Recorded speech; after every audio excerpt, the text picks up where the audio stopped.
the major projects, I guess, would be like drawing yourself. How does that work? Do you guys have to have like a picture of yourself, or do you have like a mirror in front of you guys? How do you do that? Yeah, sometimes it's just a drawing like from life, just using a mirror, which is it can be tricky. Yeah, working from a photograph as well. Like a lot of times, like my drawing teacher, what he would do, because he actually did a big series of like drawing students and stuff like that.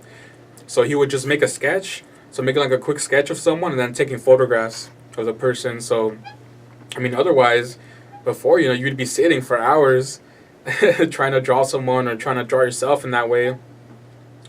And yeah, I mean, it's hard to take a picture of yourself. I mean, if you have a tripod, then it's a lot easier. But yeah, the fact that we have photography but using both, using the camera like as a tool to do that is a lot of people do that, and that's okay. But also drawing from life, it's a lot different because you're not really working for like a 2D flat object. You're actually working from life. So there's benefits of both. So I think some people, yeah, they will just use a mirror, keep it old school in that way, um, or work from a photograph, or maybe if you're drawing someone else, then it's a lot easier. So yeah, there's different ways to approach it. There was this cool post I saw. I think he had it looked like a curtain, but it looked like the design of a house or something like that. Um, I forgot where I saw it. I'm sure it was like a post you had. It looked cool. Oh, Do you really? know which one I'm talking about? Nah, I don't remember. It looks like it's like a curtain or whatever, but it's the drawing Oh, of yeah, a house. yeah. Okay, Yeah. yeah, yeah. Yeah, it's actually a photograph that I took. It was of an exhibition up right now at the Museum of Contemporary Art in Little Tokyo. So it's this Korean artist named Do Hoo Soo, I want to say. And what he did is the idea behind the piece. So pretty much for you guys to kind of get an idea, it's made out of silk. So it's pretty much like a huge house to scale, and it's of his one of his homes that he had. So it's like a huge green, like just kind of this facade of a home that's made out of green silk, and he actually, the way he displayed it, it's like actually floating like in the air. So it's just this really amazing piece, and it's just about home, this idea of home, and yeah, I was able to take a picture of the work, and I made this edit where the picture was in color, and the people were like in black and white, just kind of staring up at the piece, and it's amazing the type of art that's being made. So this was actually made in the '90s, for this show called Don't Look Back. It's an exhibition right now at the Museum of Contemporary Art at the Geffen Contemporary Art Center in Little Tokyo, and it's great because this piece he wanted to make something that he could take anywhere. So it's made out of silk, and it's this huge, like, to scale piece, but you can easily just take it down, put it in his suitcase, and take it to the next exhibition. And who have been your inspirations? You mean like artists or? Anything in general, like everything, like Okay, yeah. So life, career, all that. I think starting off, like being in high school, I was very very influenced by just the graffiti culture, just a lot of pioneers in graffiti in Los Angeles, such as the graffiti crew MSK, and they just I feel like the '90s was just the golden era for graffiti in Los Angeles. It was just so free, people making the biggest pieces in the world. Um, I think that was just so influential for me, and seeing movies, documentaries such as Style Wars, which is a documentary of the New York graffiti scene in the '70s and '80s. Just seeing that, I just connected to so well, and also I've been really influenced by jazz music actually. So I was listening to hip hop, all my life since I was in kindergarten. Getting dropped off to kindergarten, my brother blasting like Tupac. It's just been a part of my life. But eventually I was able to discover hip hop. Excuse me, is discover jazz through hip hop, and man, just that whole art form has just been so influential for me. Um, just because this idea of being able to say so much without saying anything at all. Just jazz is just amazing in that way. So early along, like that was really influential. Just music and graffiti, and my teachers as well, my mentors when I was in school. just because they're teachers, but they're actually artists as well, so they're doing the same thing. And I feel like just seeing them being able to balance it, having shows all over the country, all over the world, and also just lately just my community of Lynwood, Southgate, Bell, Huntington Park, all the people from this community, just being able to step outside, drive down Long Beach Boulevard into Pacific Boulevard and see the people just kind of interacting, going along their day, probably potentially struggling in that way. It's just so like inspirational for me. I feel like it's just a living art in that way. People living their lives, my parents as well, and artists who make it happen for other artists. That's really a lot of what influences me and pushes me to just be a better person and be a better artist. Another question I ask my guests is, where do they see themselves post-retirement? Post-retirement? Man, I think one of my dreams is actually to be in El Salvador. That's where my parents are from. They pretty much, they fled from El Salvador in the 80s. And I feel like this idea of going back from where you come from, that's where I'm from and that's where I wish to be eventually down the line. So I would love to see myself hopefully in a different El Salvador, in a different just position, being able to live out there and just be a part of my country, maybe give back in that way. So yeah, I think doing that and really I would love to live in Lynwood still and just maintain that connection to where I was born and raised, but also where I'm from. So yeah, and still making art, man. Even though maybe I could retire. My goal is to be a teacher, to be able to teach photography. But even after that, I still see myself making art. So making art somewhere in El Salvador probably. And we'll be right back after this quick break.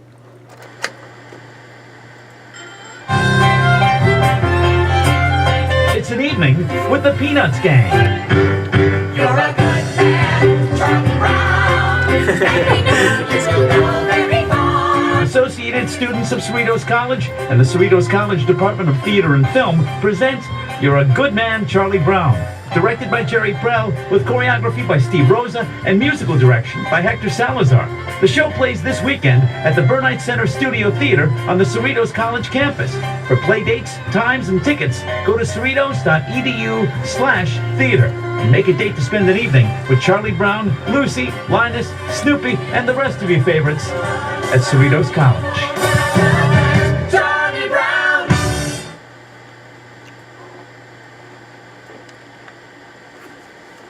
If a fire is in your home, you and your family just have 2 minutes to escape.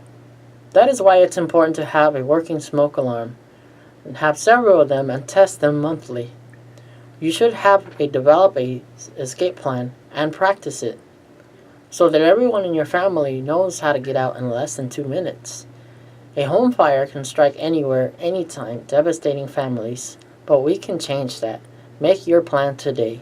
The American Red Cross has other tools to help keep families safe. Visit redcross.org to learn more. Were you born from 1945 to 1965? People born during these years are 5 times more likely to have hepatitis C, but most people don't know they are infected. So even if you try to eat right, exercise, and take care of yourself, you can still have hepatitis C, a serious liver disease that often has no symptoms. In fact, people can live with hepatitis C for decades without feeling or looking sick. But over time, hepatitis C can cause serious health problems, including liver damage, liver failure, or even liver cancer. Getting tested is the only way to know if you're infected with hepatitis C. That's why the CDC recommends everyone born from 1945 to 1965 get a blood test for hepatitis C. Treatments are available that can cure this disease. So talk to your doctor about getting tested. It could save your life. A message from the CDC. And welcome back to the Falcon Spotlight. Ladies and gentlemen, I'm your host, Rob Flores, here at Cerritos College, WPND Studios in Norwalk, California. Now, time goes by real fast, and you know, we never know, or all of a sudden we run into someone, and you know, they become inspired by us. Like we won't know, you know. Like I tell everyone that I never know who could be listening to the show, and anytime there could be a guest that all of a sudden someone's listening, and you know, turns out they want to follow the same path that my guest has already taken, or is taking, you know, that they could relate to. So another cool thing I like to ask is, you know, what would you like your legacy to be? If someone got to know you, what would you hope they took out of knowing you, that they'd remember the most? Yeah, that's a great question, man. I think I would like my legacy to be remembered as someone who was able to give back, someone who was able to share who they are with the world, and go beyond that. Someone who was able to represent the time that they were living in, but also never forget the time or the people or the environment that came before us, and remembered maybe as a great teacher, as a great artist in that way. And I think, yeah, that would be the ideal way for my legacy to be remembered. Definitely. And now, you know, when you mentioned like graffiti and stuff like that, what are like your favorite places that you visited? Well, I think definitely just being able to go to New York City, and just seeing a lot of the graffiti out there was just mind-boggling. Just so much, just in the urban jungle in that way. It's just been like so crazy. But just growing up around here, just a lot of places in downtown has just been like, yeah, they have some of the best art pieces like in the world in that way for graffiti. Yeah, so downtown, and also being able to see some in San Francisco as well. Portland as well has a lot of like great graffiti now, but before, and I wish I would have been able to see like LA like in the 90s, just crazy, just a crazy type of work being produced. So yeah, Because I'm trying to have my audience understand, like, you know, it's graffiti may not just be like the gang letters, like it's Right. actual like art stuff. Like, can you explain to them?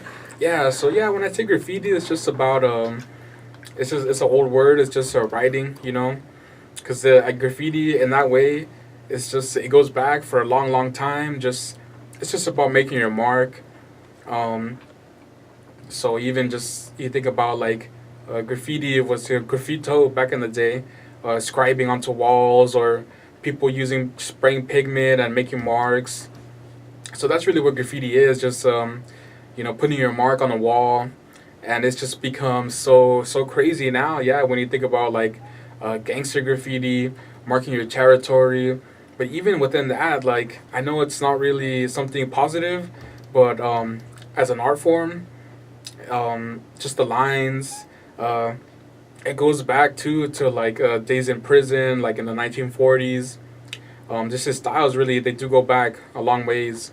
And yeah, when I say more graffiti, I think about more like artistically inclined, like what you would call maybe street art in nowadays, or yeah, just or writing in that way. So that's really what I mean. Just a lot of artists who are maybe from the city, from here, and just, you know, find using the spray can just to make amazing just art at the end of the day. And it's a certain style that's definitely it's evolving a lot. And you know, you think about street art, you think about murals that happen not only using a spray can, but using just, you know, regular paint, or even like wheat paste and paper in that way. So yeah, when I say more graffiti, just that's really what I mean. Just people who are able to get out on, you know, express themselves like on walls, and more like public art as well. That's kind of it's kind of blurry, like the lines between nowadays what a lot of artists are doing. So yeah, I guess maybe that's a better way to say it. Just I'm really influenced by art, just like on the street, like in the environment, outside of the gallery, outside of the museum, where you don't really have to pay to go in. It's just there for you, and with no labels, no names, and usually people do it quick, maybe illegally. Now there's a lot of legal places to do it, but yeah, just art that's really for the people in that way, just because it's on the street, just for that reason. So that's really a place that I would like to take my work one day, to the street. I feel like that's kind of the best way to get the word out there. So yeah, that's really influential for me.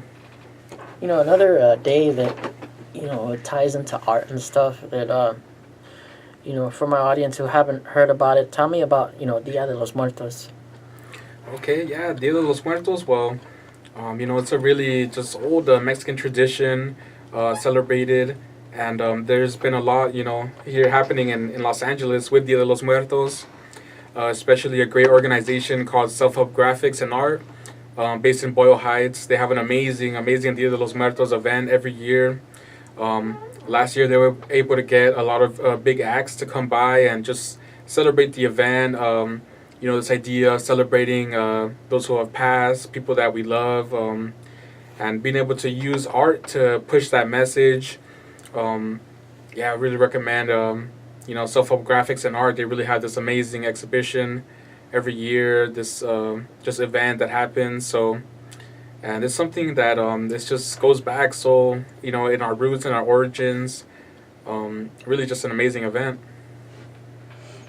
Tell me about the candies and the paint. Oh, you mean like the sugar skulls? Yeah, it's just another art form. I was actually, when I was in high school, we did make like sugar skulls in our art classes and stuff.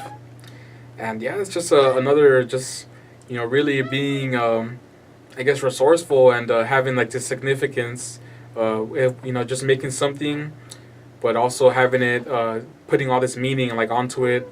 I mean, on another note, like the fact that people use like salt to make art pieces, so using colored salt to make designs, and then other cultures making mandalas, and this idea of something being like ephemeral, which means it's not gonna last forever.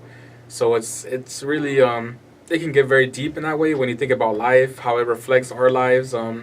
We ourselves, we are ephemeral. We're not really here to stay forever and ever. But hopefully through the art form we can like our ideas and the way that we express ourselves can be here for a while. So yeah, I feel like all those art forms are really reflecting that, using those materials, different materials to just express ourselves. So speaking of expression and stuff, what has been right now your most meaningful art piece that's most important to you that you've made? Tell me about it. So since about like 2012, I focused my practice, photography practice, on this technique I call light painting. So it's something that a lot of photographers do, just painting with light on their camera, with their camera. But for me, I think I've been really trying to take this process to the next level, and trying to make it my own. So talking about graffiti, mark making. So with this process that I'm working on right now, it's more about combining kind of graffiti, painting, and photography, and using the camera like a brush in a way, the same way that we can use a paintbrush, and using light like as my pigment. So I made a lot of pieces that have kind of been kind of like investigating this technique and trying to figure it out, because it's not something that anyone that I know has ever really like done. So I'm kind of teaching myself this technique. And I think one of the most significant works that I've done is this piece that I call the symbol of the movement. And it's pretty much an image of a butterfly, the monarch butterfly. And it's just one of those works that I feel like has been sort of like very cornerstone like in my practice, because it was really made thinking about like migration at a time where a lot of things were happening. When you think about a lot of like underage children coming from Central America, trying to find a better life here in the States. And that's what this piece that's what it's speaking of, but it's also more celebrating migration, as opposed to just, writing stories where people are gonna be like, oh man, all these kids are coming, like we gotta build a wall, you know, we gotta do all these things to keep them out. Like, no, it's not really about that. You have to really think about the issue at hand. So when I make this piece, the symbol of the movement, you think about our movement, the fact that people are migrating, like our new diaspora, all these things are really important. So that piece, maybe somehow we can share it with the audience. But yeah, it's just a monarch butterfly, but the piece is actually composed of the light of Los Angeles, of the city. So it's woven. LA is woven like in the work. So that's probably been one of my most important works so far. Well, I want to thank you for taking the time to be here on the Falcon Spotlight. Of course, man. Thank you for having me. Thank you. Yeah, I appreciate it. Well, ladies and gentlemen, this concludes this episode of Falcon Spotlight. Until next time, folks.